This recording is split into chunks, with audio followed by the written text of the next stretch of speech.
पावसानं आज एवढा मोठा कहर केला होता की बाहेरचे सगळे रोड बंद करून टाकले आणि ते कसे तर सर सांगतो ब्लॉग मध्ये. तर सागर भाऊने आज ऑफिसमध्ये कपडे सुकायलाच काढले होते आणि ते बघताच इकडे चिन्मयने बॉडी लोशन म्हटलं तुम्ही काय लावते आम्हाला पण लावायला द्या. आम्ही सगळ्यांनी लावून घेतलं आणि इकडे यांची भांडणं चालू झाली. ते म्हणजे या सीपी मुळे, कारण सागर भाऊचं असं म्हणणं होतं की हा सीपी दोघांच्या मध्येच असला पाहिजे आणि चिन्मय भाऊचं म्हणणं होतं दोघांच्या मध्ये काहीच नसलं पाहिजे. बारिश में ऑफिस से फरार हो गए हम लोग.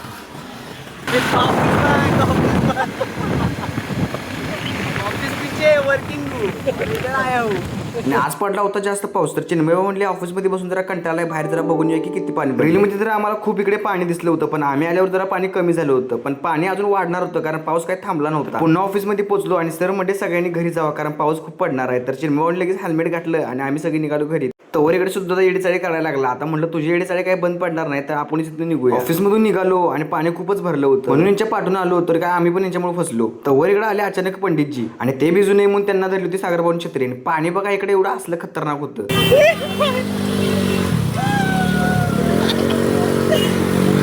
एवढ्या सगळ्या पाण्यातून कसं स्टेशनला आणि ट्रेन खूप लेट असल्यामुळे एवढी खतरनाक गर्दी होती. ट्रेन पण आली, ट्रेनमध्ये बसून डायरेक्ट उतरलो रबाई स्टेशनला. तिकडे पण पाणी एवढं भरलं होतं का चालायला अवघड झालं. पाऊस पण यायला लागला. म्हटलं आता व्हिडिओ बंद करूया, भेटू नेक्स्ट ब्लॉग मध्ये.